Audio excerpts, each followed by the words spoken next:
They say love is blind, but no one ever tells you that sometimes it's also deaf, dumb, and utterly stupid. When Clara walked into my life, she was everything I thought I was looking for: beautiful, warm, and easy to talk to. She didn't just listen when I told her about my dreams of having kids, she shared them. She told me she wanted the same things: a family and a home filled with love. And I believed her. Everything moved fast, but at the time, it felt right. After less than a year of dating, we were engaged. A few months later, we were married. I thought I had found my soulmate. I thought I was building a future with the perfect woman. But looking back now, I realized I never really knew her at all. 2 years of marriage, no pregnancy. At first, it didn't seem like a big deal. Some couples take time, and I figured we were just one of them. But after months of trying with no results, the reality started sinking in. Something was wrong. We visited multiple fertility clinics, sat through endless consultations, and did every test they recommended. Blood work, ultrasounds, hormone checks, semen analysis, we left no stone unturned. Every time, the results were the same: nothing was wrong. It didn't make sense: no medical cause, no explanation, just two healthy people who somehow couldn't conceive. As time passed, the pressure grew. My parents, who had been excited about becoming grandparents, started asking questions. They weren't subtle about it either. Have you checked yourself properly? Is Clara okay? Should we take you to a specialist? They wanted answers. Clara, on the other hand, seemed calm about the whole thing. She never panicked, never showed frustration. Instead, she always told me to be patient. It'll happen when it's meant to, she would say, brushing it off with a smile. She was the one who handled most of the clinic appointments. She always picked where we went and always made the calls. At the time, I thought she just wanted to be in control of the situation. I never questioned it. What I didn't realize was that I wasn't just struggling to have a child, I was being deceived the entire time. Please take a second to like this video to give it a boost. Now let's continue. One night, I was getting dressed for a formal gathering. I had been rushing to get ready in time when I realized that one of my cufflinks was missing. I checked the nightstand and other corners, but it was nowhere to be found. Clara wasn't home at the time, so I figured I'd check our closet.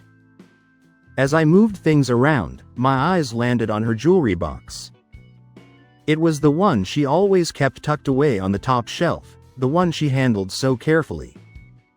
Something about the way it was placed made me pause. And maybe it was just frustration from not finding my cufflink, but I reached for it anyway. It was heavier than I expected. When I opened it, everything seemed normal: rings, necklaces, a few bracelets. But as I ran my fingers along the bottom, I felt something odd, like a button.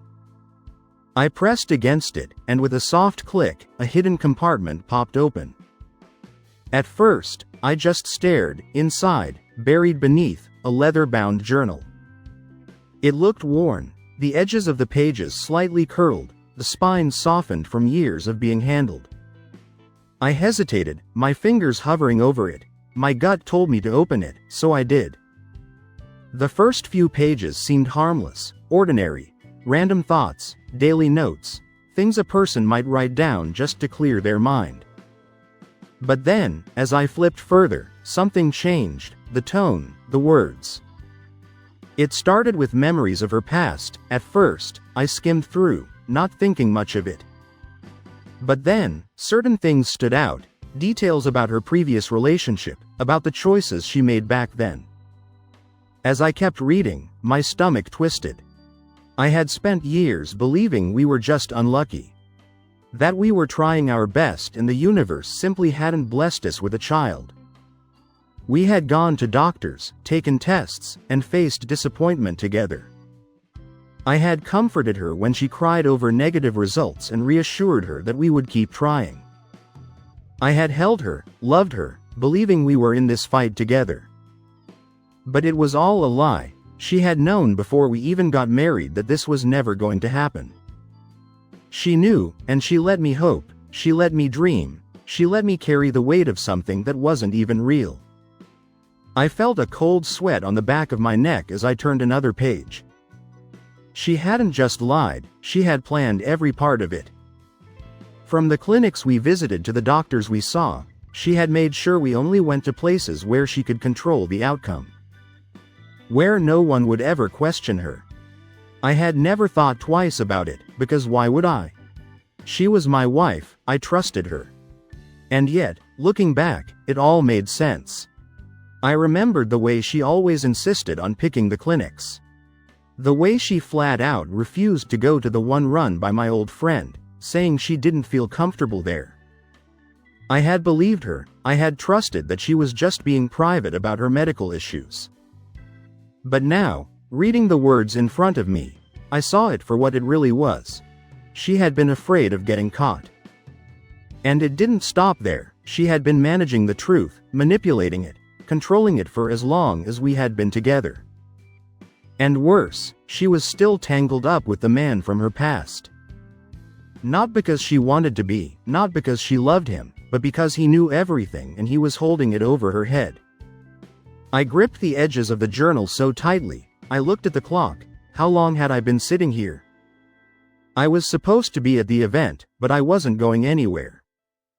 I closed the journal, my hands trembling. This wasn't just about betrayal, this wasn't just about cheating. The woman I loved, the woman I married, had never even existed. I didn't confront her that night, even if I wanted to scream, throw the journal in her face, and demand answers. But what good would that do? She would probably lie, she would cry, she might twist the truth. And suddenly, I'd be the bad guy for not trusting my wife. No, I wasn't going to give her that chance until I figured out what to do. So I did the one thing she wouldn't expect. I acted normal. When she walked through the door that evening, I greeted her like I always did. My voice was steady, my face showed nothing. I kissed her on the cheek, the same as every other night. She just smiled, took off her shoes, and started talking about her day. I watched her, for the first time, I really watched her. The way she moved, the way she laughed, the way she looked at me. Everything about her used to feel familiar and comforting. But now it felt scripted, rehearsed, like I was watching an actress play the role of devoted wife in a movie where I was the fool. I sat with her through dinner, I nodded when she spoke, I even managed to smile when she made some joke about how I always overcook the steak. But inside, I felt nothing, no love, no hate, just emptiness. After dinner, as she curled up on the couch, scrolling through her phone, I finally spoke. "We're going somewhere important tomorrow." She looked up, eyebrows raised. "Oh, where?" I shrugged, keeping my voice light. "You'll see." Her lips curled into a small, knowing smile. "Is this a surprise?" I just looked at her. She laughed, setting her phone down. "You're so secretive sometimes, you know that? I swear, if you've booked some ridiculously expensive weekend getaway, I'm going to be so mad at you." I forced a small chuckle. "Just be ready in the morning." She grinned, stretching her arms. "All right, Mr. Mysterious, whatever you say." Then she went back to her phone, completely oblivious to the fact that by this time tomorrow, her entire world would come crashing down. I woke up before Clara that morning. I turned my head slightly and looked at her. She slept peacefully, completely unaware of what the day had in store for her. For a brief second, I almost felt something close to pity. But then I remembered the journal, the years she spent lying to me while keeping her ex close enough to control her. Whatever love I had for her was buried beneath the weight of her betrayal. Finally, she was up. I watched as she carefully picked out an outfit, deciding on a flowing white dress and delicate gold earrings. Her makeup was light but intentional, just enough to enhance her natural beauty. She wanted to look perfect for whatever she thought I had planned. We got into the car and drove off. Then, after a while, she looked up. "This isn't the way to the resort, is it?" she asked. I didn't respond. I kept my eyes on the road, my hands firm on the wheel. Her frown deepened. "Wait, where are we going?" she asked again, her voice tinged with nervousness. Still, I didn't answer. The only sound in the car was the steady hum of the engine as we continued driving. Finally, I pulled into the parking lot of Westwood Fertility Center. It was a place she had never picked, never suggested, never even mentioned. The second she saw the sign, her entire body stiffened. She didn't move, didn't speak, she just sat there, staring at the building, as if hoping she had read it wrong. She turned to me slowly, her expression blank, but I could see the tension on her face. "Why are we here?" she asked. Her voice was controlled, almost too casual. Like she was trying to pretend this was just a normal question. I unbuckled my seatbelt and turned to face her. My expression remained unreadable. "No questions, just do as I say." Her lips parted slightly, as if she wanted to say something but wasn't sure how. "Get out of the car," I commanded her. She hesitated, her fingers gripping the edge of her dress. I could see her mind racing, calculating her next move. Then she let out a small, nervous laugh. "Babe, we've already done so many tests, why another one?" I said nothing, I just stared at her. Her breathing changed, it became shorter and sharper.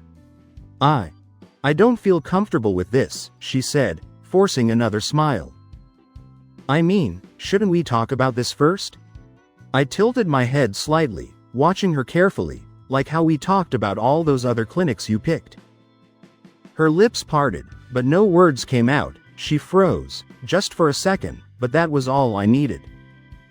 That hesitation was the only answer I required, she knew. She exhaled slowly and unbuckled her seatbelt. Without another word, she stepped out of the car. We walked into the clinic in silence. She wasn't in control anymore. And for the first time, I saw something real in her expression. She was scared, and she should be. As soon as we stepped into the clinic, Clara changed. I followed her as we checked in at the reception desk. The tests began one by one. She moved through them. Blood work, ultrasounds, examinations.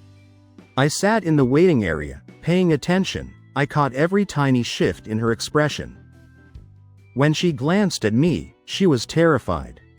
By the time she stepped out of the final test, she already knew it was over. She didn't need the results to tell her the truth, she knew what was coming.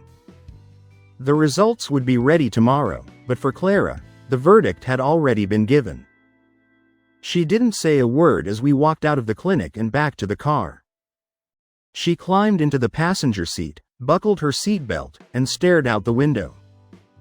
I started the car and pulled out of the parking lot. The silence between us was thick. She lasted 3 blocks before she broke. She collapsed in on herself, shaking, sobbing, unraveling. "Alex, please," her voice was raw, barely above a whisper, "I can't explain." I kept driving. My grip on the steering wheel remained steady, my foot didn't lift from the gas pedal. She turned to me, her face twisted in anguish. "Please, just listen to me," she cried, her hands grabbing at my arm. But I didn't flinch. Then the floodgates opened. She started talking fast, desperate, tripping over her words. Like she could somehow erase the truth by drowning it in explanations. "It wasn't supposed to be like this," she sobbed. "I never wanted to lie to you. I swear. Alex, I love you, I do." I didn't look at her, didn't respond. She took a sharp breath, her voice shaking. "It's not my fault. I didn't know, I didn't think." She choked on her words, trying to piece together something convincing, but nothing was coming out right. Then came the blame. "It's him," she said suddenly, anger slipping into her voice. "It's all because of him, that bastard. He ruined everything for me." Her ex, she went on, barely stopping to breathe. "He pushed me into it. Alex, he made me do things I didn't want to. I was young, I was stupid, I didn't know what I was doing. If I had known I'd end up with you, if I had known I would meet someone like you, I never would have." Her voice cracked. I never would have ruined my chances. I could feel her staring at me, waiting for me to say something, to react, to soften. I didn't. I was scared, she whispered, scared of losing you, scared of what would happen if you found out. I knew you wanted a family, and I thought, maybe if I just kept pushing it, it would work out somehow. I didn't want to lose you." Silence. Then, finally, she said the words she thought would save her. "Please, Alex, don't do this. I love you, we can fix this." I cut her off before she could say another word. My voice was calm, detached, so cold. "Save yourself the stress." She froze, her breath catching in her throat. I didn't raise my voice, I didn't need to, the finality in my tone was enough. "I already know everything," I continued, keeping my gaze on the road. "Your journal is enough proof, the test today, just confirmation." For a moment, the only sound was the rhythmic clicking of the turn signal as I slowed for an intersection. She opened her mouth, but no words came out, her body slumped slightly. As if she had finally run out of lies, out of defenses, out of whatever illusion she had been clinging to. "When we get home," I said, evenly, "pack your things and leave." She made a strangled sound, somewhere between a gasp and a sob. I kept going. "This marriage is over." Clara let out a whimper, like the words had physically struck her. I felt her shift beside me, her trembling fingers reaching for my arm. A last desperate attempt to bridge the growing chasm between us. The moment her skin brushed mine, I flinched. My reaction was instinctive. Repulsion, disgust, finality. She noticed. We pulled into the driveway. I killed the engine and stepped out without a word. I didn't wait for her, didn't check to see if she followed. I walked straight into the house. Behind me, I heard Clara's soft, broken sobs as she stumbled through the front door. She was crumbling, falling apart, but I didn't turn around. I walked away, leaving her to pack in disgrace. She packed quickly, barely making a sound as she dragged her suitcases out of the house and into whatever miserable future she had left. I didn't watch her leave, I didn't need to. The moment she stepped out of that door, she ceased to exist in my life. I won't lie and say it didn't hurt, it did. Realizing that the woman I thought I loved never really existed was like waking up from a dream. One where I had been asleep for far too long. But that's the thing about illusions, they only last as long as you refuse to see the cracks. Clara thought she had everything under control, she thought she was always one step ahead. Manipulating the story and directing the script. But in the end, she was the one who lost everything. She thought she played me, but in the end, she played herself. And now, I have a question for you. If you were in my position, if you discovered that the person you trusted, the person you built a life with, had been lying from the start, what would you do? Would you forgive them? Would you give them another chance? Or would you walk away, just like I did? Let me know, I'll be waiting. Don't forget to like and subscribe.